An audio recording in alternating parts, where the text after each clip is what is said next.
Imam. He says, Ya Ibn Rasulullah, I do my wajibat, but I get tired. I'm physically not able to do extra tawaf and all of these extra things. So I sit back and I observe all of these hujjaj, and it really pains me, it grieves me that I don't have the physical ability to do all of these extra things, these extra tawaf.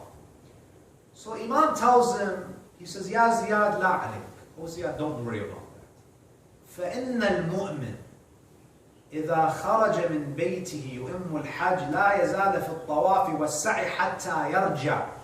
The Imam tells him, oh Ziyad, don't worry about that. If you are a mu'min, meaning if you're someone who's doing your wajibat, avoiding the muharramat, if you're a pious person, that shouldn't matter to you. Because a pious person, when they intend to go to Hajj and they leave their home, from the moment they leave their home until the moment they return, Allah gives them the thawab of tawaf and sa'i. But the question is, are we mu'mineen? Are we people who are truly believers? Are we people who focus on doing our wajibat and avoid the muharramat? Now, dying during the Hajj. I know many people who are afraid to go to Hajj because they see the crowds, especially they might see YouTube videos of Ramil Jamarat. They're like, I don't want to go, I know I'm going to die, I'm going to get stomped on. In fact, we have a hadith that speak about the virtue of dying during Hajj. We have a hadith that says, Man mata muhriman, whoever dies in a state of ihram, ba'athahu Allahu mulabbiyan. Meaning if someone dies in a state of ihram, on the day of judgment, when they are resurrected, they will be resurrected reciting the talbiyah, saying, Labbaik Allahumma labbaik.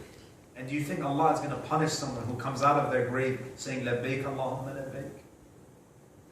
Now, one of the things, and again, there's so much to discuss about the Hajj, it's difficult to even know what to speak about. But one very important thing, and we'll conclude here, and maybe we might need another session to cover some of the other dimensions of the Hajj.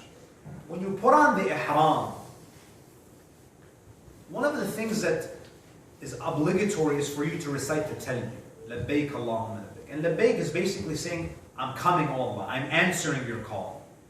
And it's mustahab to do. Now, the traditions tell us that it's highly recommended to recite the talbiyah. It's wajib to do it once. But as you're moving towards Mecca, you should be reciting it continuously.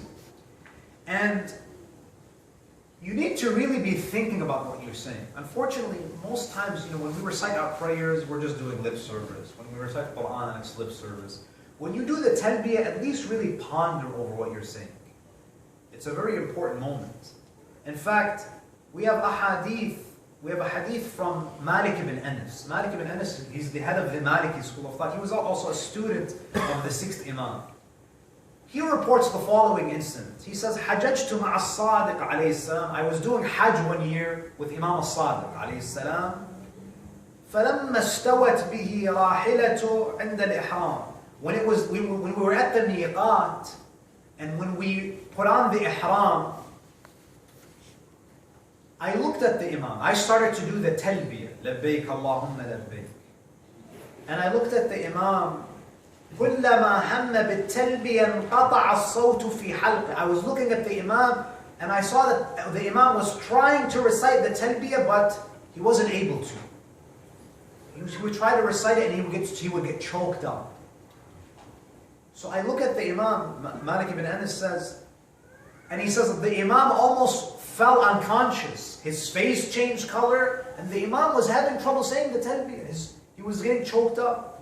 So Malik ibn Anas, he turns to Imam as-Sadiq and he says to him, فَقُلْتُ قُلْ يَا ابْنَ رَسُولِ اللَّهِ. Say the talbiyah, O Ibn Rasulillah. وَلَا بُدَّ مِنْ أَن تَقُولُ. O Imam, it's wajib to say the talbiyah. Look, he's trying to teach the Imam what his wajib is. Instead of learning and observing the Imam and asking the Imam, what should I be doing? He's trying to give a fiqh class to the 6th Imam. And this is the problem with a lot of Muslims throughout history. The way they talk to the Imam is, you're a alim and I'm an alim. You're a mujtahid and I'm a mujtahid. So what does the Imam say? The Imam is giving us a very important lesson. فَقَالَ عَلَيْهِ السَّلَامِ يَبْنَ أَبِي عَامِرٍ was his kunya. كَيْفَ أَجْسُرُ أَنْ أَقُولَ لَبَّيْكَ اللَّهُمَّ. He says, how can I have the audacity to say to Allah, here I am. I am here as your guest. Now think about that for a moment. When you go to Hajj, you are the guest of Allah subhanahu wa ta'ala. Are we really worthy of being the guest and having Allah as the host? The Lord that we've constantly been defying. Who am I to so proudly assume that I am qualified to be Allah's guest? The Lord who sustains me and cherishes me. And how do I respond to Him? By disobeying Him, by being heedless of Him. So the Imam says, how can I have the audacity to say, Labbaik Allahumma labbaik? And the Imam says, I am afraid, وَأَخْشَى أَن يَقُولَ عَزَّ وَجَلَّ لَا لَبَّيْكَ وَلَا سَعْدَيْكَ. I am afraid that when I say Labbaik Allahumma labbaik, oh Allah, here I am, I'm your guest, I'm here. I am afraid that the reply will come back from Him that I do not accept you as my guest.